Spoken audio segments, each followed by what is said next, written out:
Good afternoon, everyone. Welcome back to Here We Golf, episode 11 of the podcast. My name's Jay. My name's Dan. Hope you've had a good weekend. I know I have, watching some fantastic Kenyan golf. I think there's only one place to start this week, though. Maybe a major. Yeah. There was golf on the PGA Tour and DP World Tour that we'll cover off next week. But yeah, Tiger and his cronies met with the president, didn't they? Yeah. What do you make of all that? Once Tiger's involved, it's only going to go one way, isn't it? I mean, the president wants to see a united front, doesn't it? Well, the Americans think golf is American, don't they? But got with President Trump being such an avid golf fan, he wants to see the best players in the world play, and he's played with Bryson recently as well, hasn't he? So he's had a bit in the mix of all camps there, hasn't he? So, yeah, I think we're heading towards a merger. Yeah. What do you guys think? Do you think you got a different view on it? Al Rumayyan, are you watching? Have you got a view on it? Yeah. No, I don't really give a shit about anything Trump says, but he's obviously having an influence in this that is good for the game of golf. So for that, I'm happy for him to be involved because he's obviously sort of catalysing the talks and getting everyone together. Yeah, which he's good at as well. On the same page, yeah. So, well, while I haven't paid attention to anything he's said about this, Tiger's come out, hasn't he? And said the talks are going in the right direction and they reckon they'll progress pretty quickly. Best guy to get on board. Just need him and Phil now to get their act together. Mickelson. Yeah. Two spearheads, aren't they? The two top two in the world for years. Yeah. Now on opposing tours. And just got a quote from Tiger. So he said since his meeting with the president, Adam Scott and Jay Monahan were in attendance as well. And I think things are going to heal quickly. We're going to get this game going in the right direction. It's been heading in the wrong direction for a number of years, and the fans want all of us, all the top players, playing together, and we're going to make that happen. Lovely stuff. It sounds great, but if they can actually do something about it, I'd like to see better. It. Well, the meeting with Keir Starmer today, aren't they, as well? Are they? No. Well, it'll be like Abe Simpson just walking in, taking their hat off, realise who they're talking to, and walk straight the fuck back out again. Bad. So I've had a little think about what I think a major could potentially look like. There's a lot of talk about LIV's appeared, and it's the LIV versus PGA Tour. There's little DP World Tours over here. Like, what about me?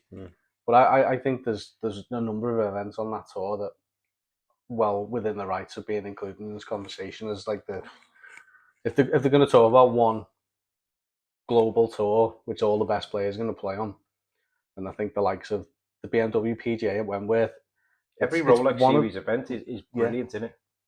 Like that, they're just incredible events to get the crowds. They've got the money, the prize money's there. Always attracts decent fields without getting the likes of Scotty and the top Americans generally don't come over for them, do they? But they get all the top Europeans. Yeah. So if they made them part of that global tour, that obviously we'd like that because it benefits us over here. We'd start seeing them come over. Yeah. But I generally think that's the only way we're going to see Scotty Scheffler is it sort of a Ryder Cup over here, isn't it? If the Open. It's held in the Open, yeah. It's not.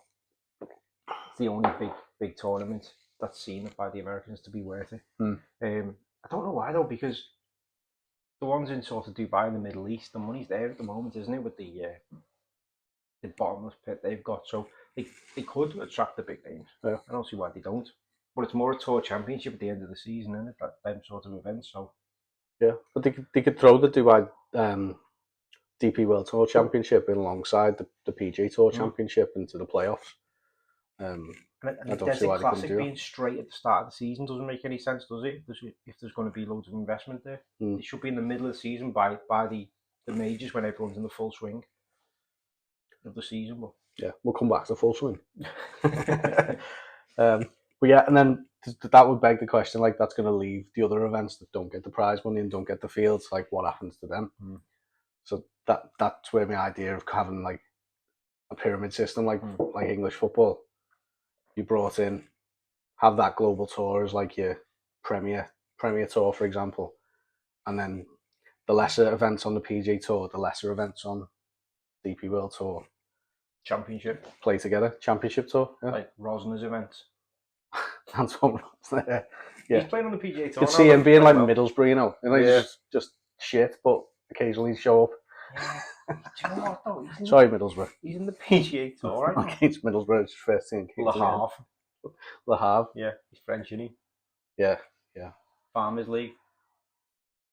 Je suis désolé, Le Havre. I just want to make sure I'm recording this. Yes, you're on. So yeah, I think. So what are you thinking then? Just like a full pyramid system, like full like few divisions, or just a couple of divisions? Premier Tour, Championship. Well, initially, that's the top of the game of golf is where it needs resolving. But there's nothing to say that they couldn't gradually stagger it down and bring in a structured system where amateurs and pros who aren't quite good enough to get up to them levels can't have their own tour. Bring like the likes of Corn Ferry Tour and Challenge Tour into that pyramid.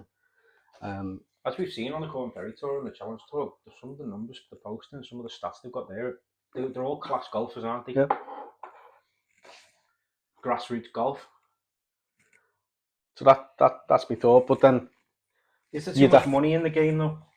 Nah, no, I don't think so. Like, I mean, the contracts. Every sport's going that way. But I'd have every player contracted to the organisations like PGA and LIV and DP World Tour all come together and form like, I don't know, the World Golf Organisation, whatever. I'd have every player signed up to them, paid a salary, whether that be like 50 grand, 100 grand a year. Yeah. And then they've got to play like a minimum amount of events each season. Yeah. And then have a relegation and promotion situation. You know, like you got the Champions League in Europe, so you could have your playoffs, obviously the bigger fields. And then you don't win or you don't accumulate enough points by the end of the season, you get relegated down to the Championship and you're playing the lesser events on the what we see now on the PGA Tour and DP World Tour, but you're still getting players crossing over that you don't see now. You'd have a lot more Americans coming over to Europe, playing in them smaller events. And the same for the only problem is I can see is if you don't get on that major tour, you're goosed, aren't you? Really, because as it stands, you've then got to go and play in America, haven't you? Because all the Americans courses, the lesser events in America. If you're not earning much prize money by doing it, you're a bit like in travel, hotels. That's what I'm saying. Like, if you contracted them to the organisation, because at the moment players are self-employed, aren't they? Yeah. We saw with Hao Tong Lee, he went 12 months without earning a bean. Like so missing all them cuts. How much will he have spent versus what he won? So everyone's salaried. Everyone's salaried. Yeah. So there's that kind of negates that or helps them with the travel and stuff. Yeah, but they're only earning like a decent wage, 50 grand a year. But if they win the tournament, obviously there's sponsorship, prize money in that. Yeah, I like it. So, anyone got any thoughts of that? I like that idea. I think it's definitely one to consider, Mr. Monahan. Yeah. Listen, Jay. Al. Big Al. Yeah, that's my thoughts, really. I just think, like, if we had everyone under one governing body, the players will know where they stand. Yeah.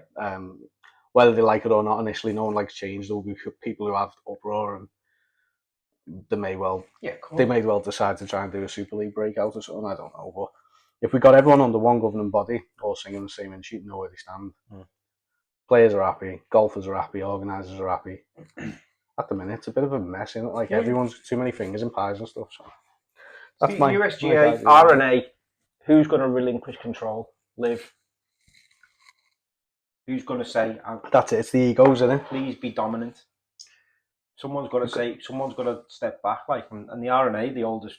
I doubt they're going to. Well, why can't they? Why can't we all just get along? Why can't they just come together and have like the CEOs of all these companies come together right now, be on the board over me? I agree, but it's never going to happen, is it? Thinking about it, Ego in golf's massive. Well, if you don't get on knobheads, I think it's a great idea. Yeah. Dreamt of. No, I like it, but we'll see. So, merged. Have you seen the qualification? How you qualify for a DP World Tour event? Go on, enlighten us. It's like, so okay, entry list into this week. It's so beyond anything that needs. I can't get my head around it. I've never tried. Category 1, Category 2, winner of this, and this, Olympic golf tournament, professional invitations, amateur invitations, national spots. But what? And you've got people on, and then qualifiers, and then people who've won in the past, and then people who've won these, and then the reserves who are sat there all week wondering whether someone's going to withdraw. Like, what sort of a career is that? It's mad, isn't it? But imagine if you were signed up and you knew, like, this season you're playing on the championship tour. And there's 45 events. You've got to play at least 30. That's your year sorted. You can plan yourself. You can sort yourself out. Go and win some golf tournaments without wondering whether each week you're going to turn up or not. So, but it doesn't make the current ranking is a massive faff anyway. So if you had something structured like that, it would make sense. It's probably the same on the PGA Tour as well, isn't it? Like how Tom Lee's, and it removes any issue in terms of debate over who the best golfer in the world is. Yeah, because you work your way up the pyramid, you get yourself into the Premier Golf League, and if you win the league, you're the best. Yeah, makes sense to me. Sounds too sensible. Yeah, too much like common sense for these people. Thing is, like it'll probably be they're all going to say, yeah, you can all have world ranking points for any event you play in. That's it, and it'll still be as complicated as everything. Yeah, but we will see. There's a long segment on majors, however. I think it was worth talking about because we've brought it up every week, but not really deep dived into it. But that's where I feel we've got a valid suggestion. Yeah. We talk about actual golf then. I think so. America. Yeah. Well, I thought the Poltergeist was going to win this week. It's not America. It's PGA Tour. It was in Mexico this week. It was, yeah. In the sort of classed as South America, really. Central, is it? Central America. Yeah. Mexico Open at Vidanta World. The Vidanta Vallarta in Mexico. Yeah. Brian Campbell won this. $1.26 million. Big one, that. Such a massive difference to the European, the World Tour. Next level, isn't it? Decent field, though. I watched a bit of the end, to be honest, because I was cheering on the Poltergeist because we've discussed him a few times recently. And Aldrich Pockgita. He's only 20 years old. He's absolutely bombing drives. I seen a video of him the other day, strapped up with all wires all over him from a Titleist fitting, and they're just analysing his swing. That he's got some serious power, that guy, and he's really good into greens as well. So I thought he's going to win this. He shot an even par last day, but Brian Campbell was bloody lucky after he nearly went out of bounds in the last. Did you see that? I didn't see it. I read about it though. He smashed his drive, just cut it completely out of bounds, smashed off a tree or something, and back into the fairway. So it was in the stars for him, wasn't it? Yeah. Managed to make a birdie from there, didn't he, on that last playoff hole? Yeah. I read as well that he's been on tour for about 10 years and battling injuries, and that's his first win. Nearly quit the game a few years ago, so fair play to him for battling back. And yeah, life-changing money, that, isn't it? He didn't look very happy when he won, though. No, he went. Not all emotional. No, not at all. Considering it was a playoff as well. Yeah. In the fields up there with the tie for fourth this week. Yeah, the fields of Aaron Rye. Played well, actually. It seemed tough, this course, actually. Actually, I've said 14 times now. Edit that out. Cut that out. Joel Damon up there again, which is nice to see. Well. On the eve of the full swing return. Yeah. And Any notable mentions this week? Not really from me. No, I don't think anyone else. Maverick McNeely. Did anyone ever know about his dad?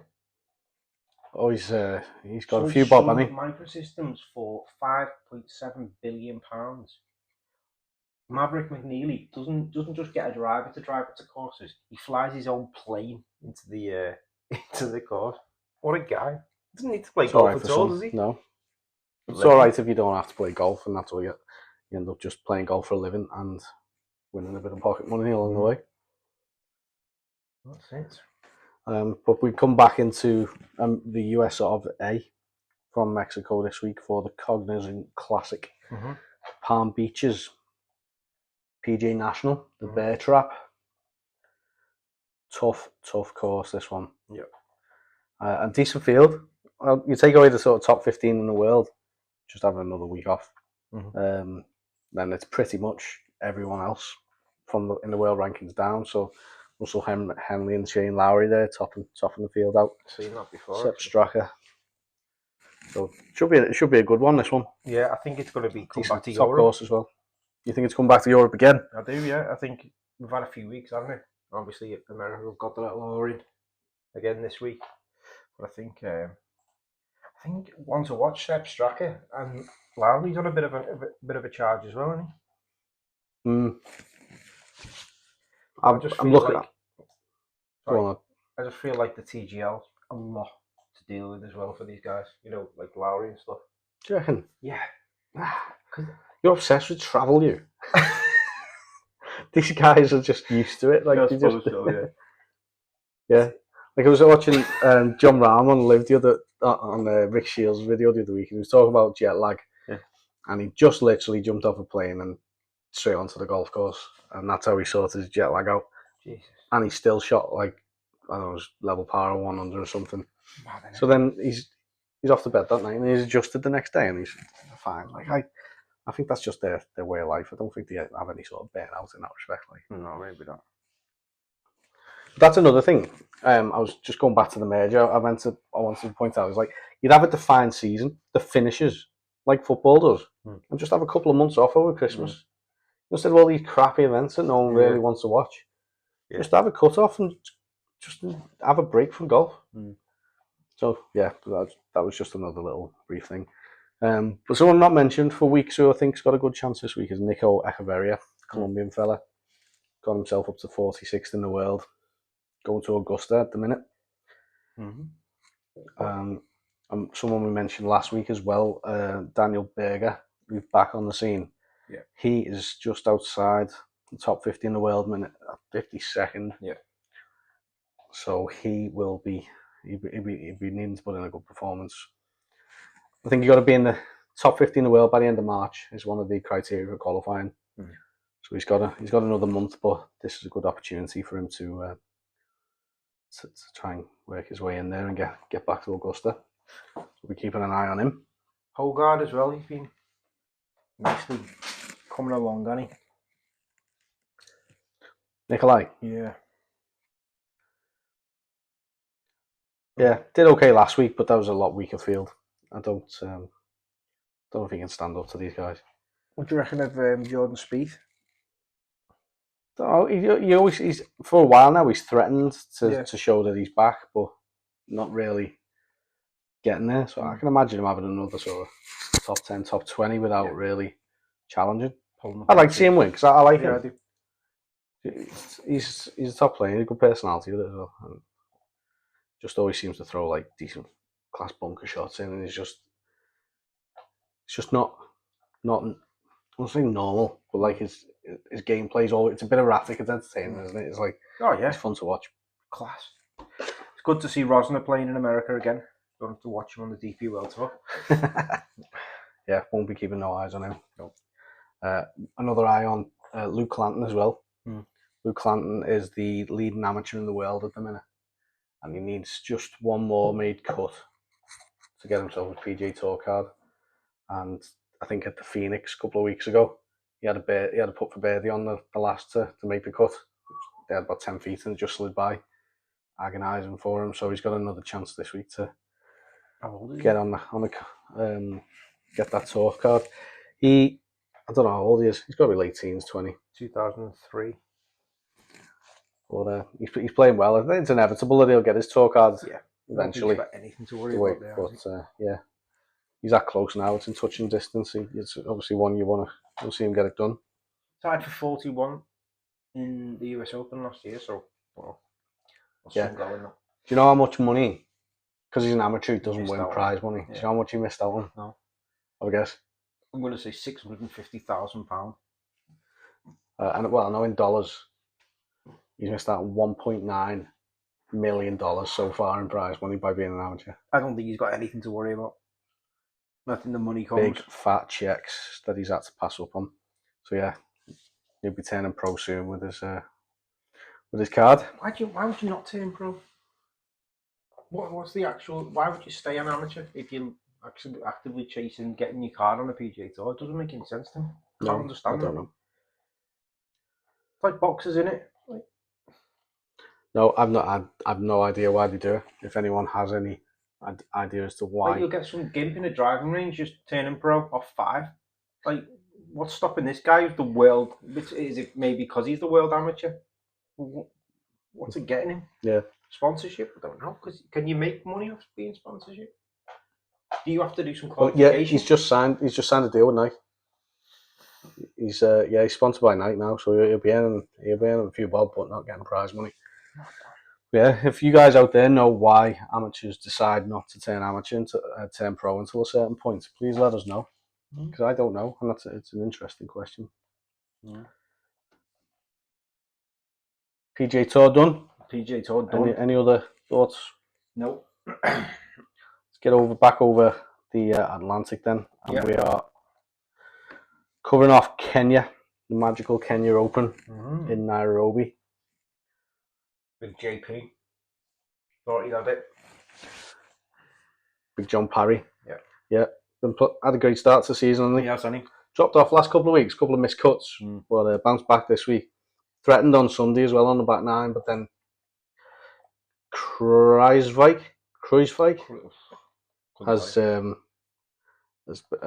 done enough and sort of held him off at arm's length. And I think did Parry make a bogey on like 14 or something like that, which basically put paid to his chances. Yeah. I'm just going to call him Jack. Jack won by 2 shots in the end from John Parry, and his compatriot Dion back in 3rd. Dion Dublin. The player who's really coming to form this season is Jaden Shaper. Yeah. Who was in 4th. Still a decent top 10 finish. And a decent 119 grand win there. We're sort of seeing the same names as well coming up on the top 10. Which is wrong. I've never seen Germashais. I've never seen DeLeo. Witherspoon. No, I know what you mean. No, like there are a handful of players who generally there or thereabouts each week, aren't they? Yeah. Freddie Shot. He seems to be there and thereabouts all the time, doesn't he? Yeah. Last week he played well. I think he was on the Challenge Tour or the Hotel Planet Tour, it's called now. And then he's come back onto the DP World Tour this week and finished in another top 10. Yeah. So I've got my eye on him because he's staying on the DP World Tour for the next event in South Africa. I'm keeping a lookout for him this coming week. But big win for Jack. Did you see Big Jack and his big powder? Weird. It's like some sort of late weightlifter. Yeah. You've never seen anyone do that. That's what the grip's there for. Like on a weightlifting thing, it's literally a metal bar. I mean, he's not holding it on the shaft, is he? I don't know why I'm kicking off, to be honest. He won. He clearly worked for him. Yeah. He won £5,000. When the camera first noticed and zoomed in on him, puts all his powder on, gets hold of his driver and dropped it. What a guy. So that was, interesting. Interesting to see if that takes off. That way. Don't see. You've got your gloves, you've got your grip. You don't need anything else, no, not necessary. Any notable mentions for this week? Congrats to Jack. For this week coming? No, for last week. Outside of Freddie Shot, Nicholas Lemke, who pulled out last week, has done well again 13th. Yeah. Alongside Skov Olsen, who's starting to find his feet on tour now after getting promoted from the Challenge Tour last season. So they might be able to kick on again. Englishman Marco Penge. Englishman? Is he English? Yeah. I thought he was Italian. So yeah, Kenya. Casey Jarvis 20th. And Eddie Pepperell, he's struggling on the Hotel Planet Tour at the moment, isn't he? Has he dropped down to the Hotel Planner, has he? Yeah. Has he? He finished 46th in this. I know, it's nice to see him back up there. He was there and thereabouts a couple of weeks ago as well, so good on you, lad. He's been out of form for years now, hasn't he? Like loads of money, shows up, he'll be taking home the odd paycheck that's doing him well, but notable mention was Sebastian Soderberg, absolute biff. Yeah. 70-73, missing the cut. Yeah. Probably the favourite going in if we were to look at the odds, and many people captain in the fantasy game as well. The best player in the field. Yeah, I think that's pretty much what we said last week, wasn't it? You said Soderberg, just because he's probably the best player in this field. I'm probably and ahhing as to whether I put the captaincy on him. I said, and Ivan Quintero as well. We thought he'd just well. come on to him. Really poor 75 on the second day. So that's cut the miss. Disappointing. Cut the miss. Missed the cut. And Tiger and McIlroy had a nightmare as well, didn't he? Yeah, he did. Both missing the cut. Yeah, shocking. From Northern Ireland. I tell you what, though, New York played well. I'm still talking about this. Oh, what do you mean? Dermot McIlroy from Northern Ireland was 4 over. For fuck's sake. And further back in the field was Tiger Christensen. Finished 7 over in Germany. Oh, that's fucking incredible. That's incredible. Is it?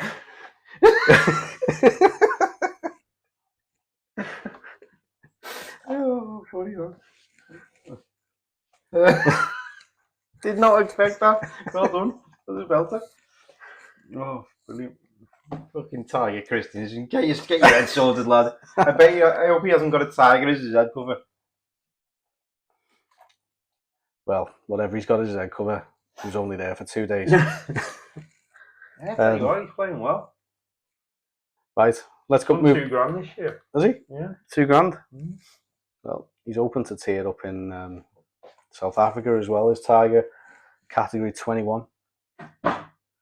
Wow, whatever that means. No idea how far down that is. The 72-hole Cup will finish below 21st place in the 2024 DP World Tour qualifying school final stage. No idea. No idea.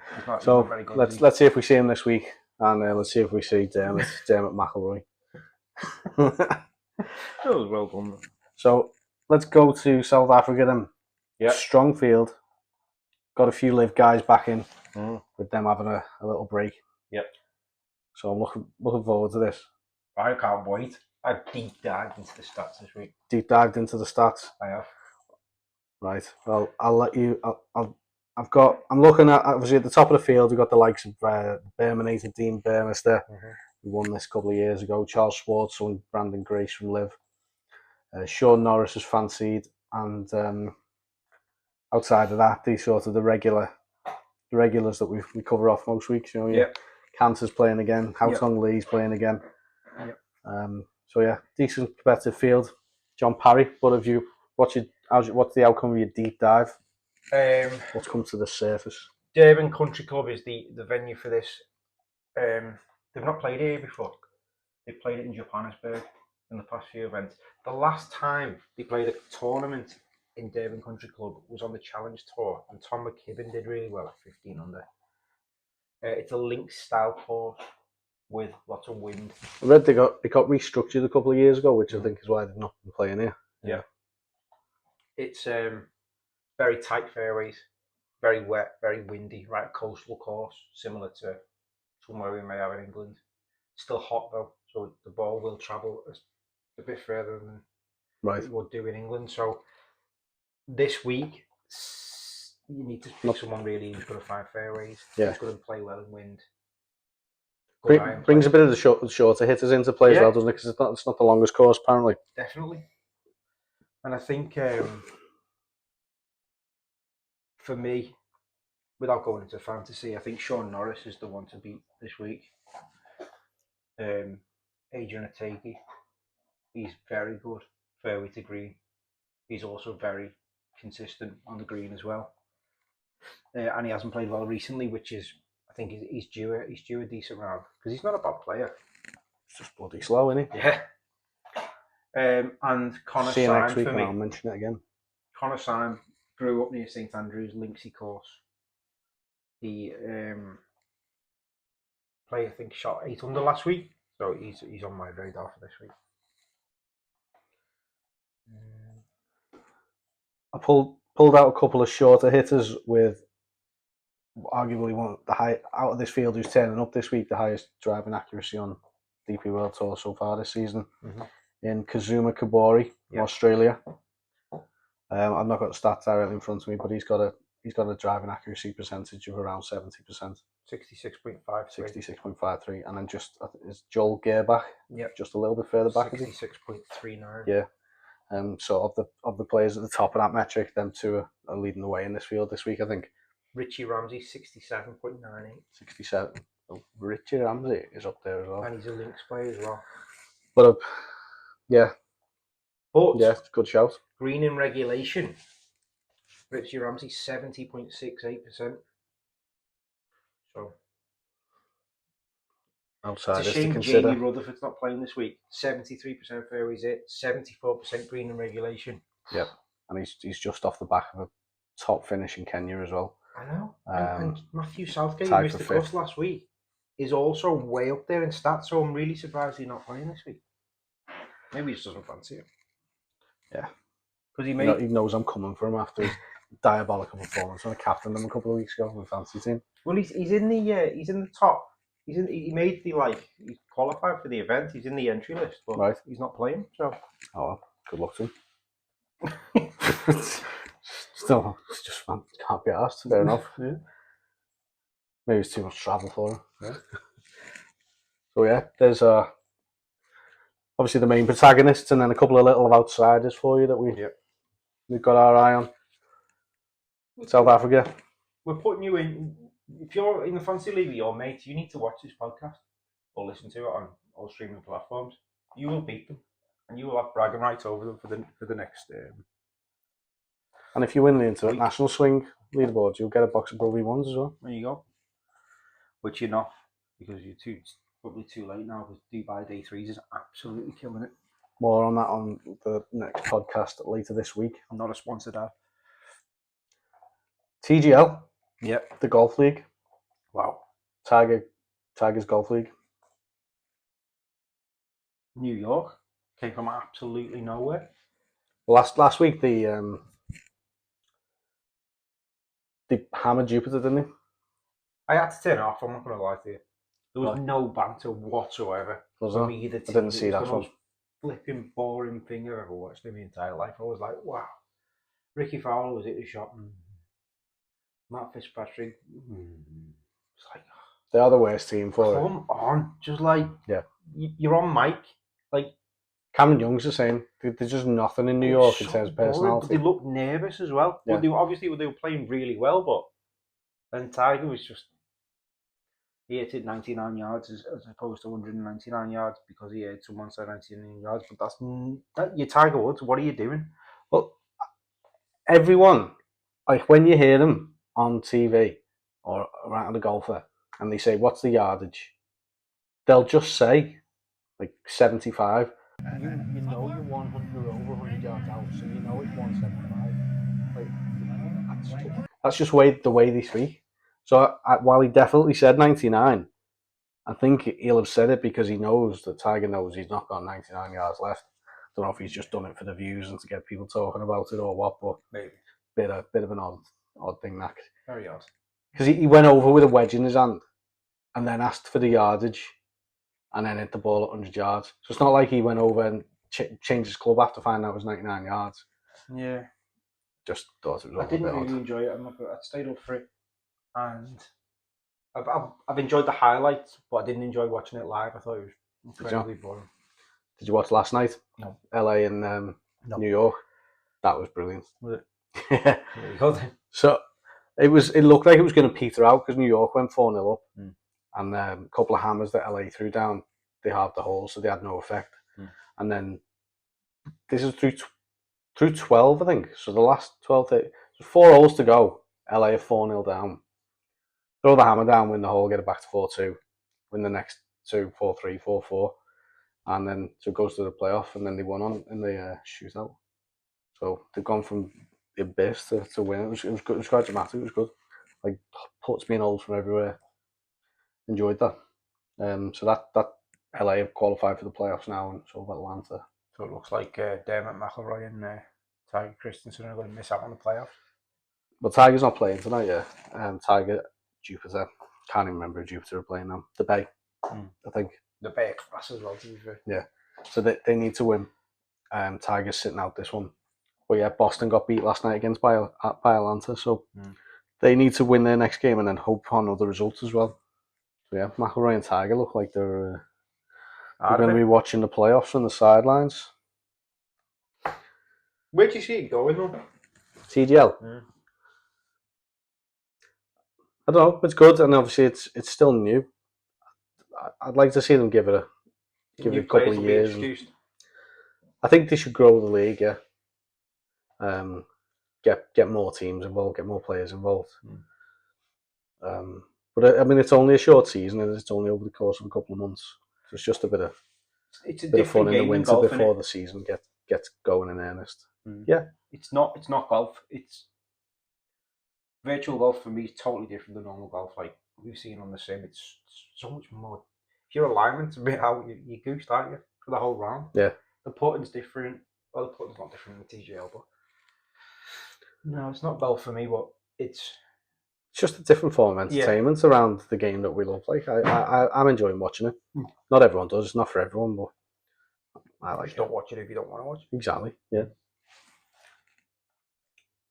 So yeah, as far as professional golf goes, I think that's that this week.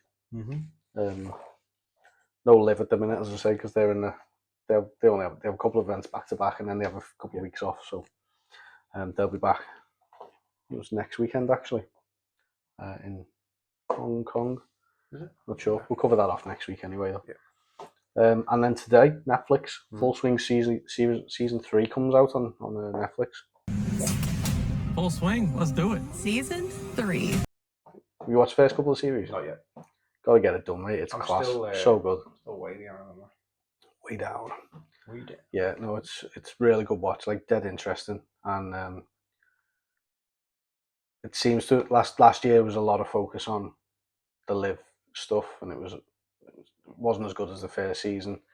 But this year apparently it's a lot more sort of back in terms of like players' lives and personalities and stuff like that. So should be more of an interesting watch. Players like Gary Woodland talking about the struggles he's been through with his brain surgery.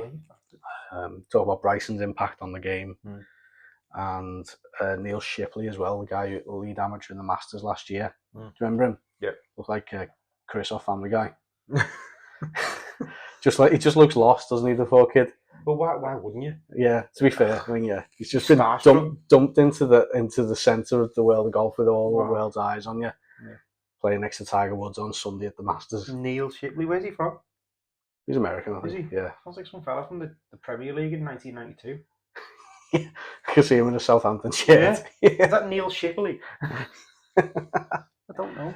But yeah, so that's coming back on tonight, so I'll be watching that this week ahead of next week. Yeah, I'm going to try and get the. How many is it? Like a long? Is there a few episodes, or is it only a couple of episodes? 6 episodes, I think. Yeah, I'll get that done. Yeah, what's the first couple of series? Honestly, it's just a good insight. It's just to hear players talking the way they do. Yeah. Obviously, first series Live had only just happened, and then they discussed the sort of fallout of it the year after, and then now we got this new series, and I think there's a bit of Happy Gilmore sort of chat as well in there somewhere, I think. So yeah, looking forward to that. And I don't really know what else there is to talk about golf this week. I think I'm looking forward to the definitely looking forward to this week's golf. Yeah, let us know in the comments your thoughts on the major talk. Any predictions you've got for the South African Open or the Cognizant Classic. Will you be watching Full Swing? Give it a watch and let us know in the comments as well what your thoughts on it were. And like and subscribe to the channel. Follow us on our socials. Give us a rating on the podcast platforms as well. And don't forget to visit our website, herewegolf.co.uk, where all of that is under one roof. And that's it from me. I've been Dan. I've been Jay. See you next time. Here we golf.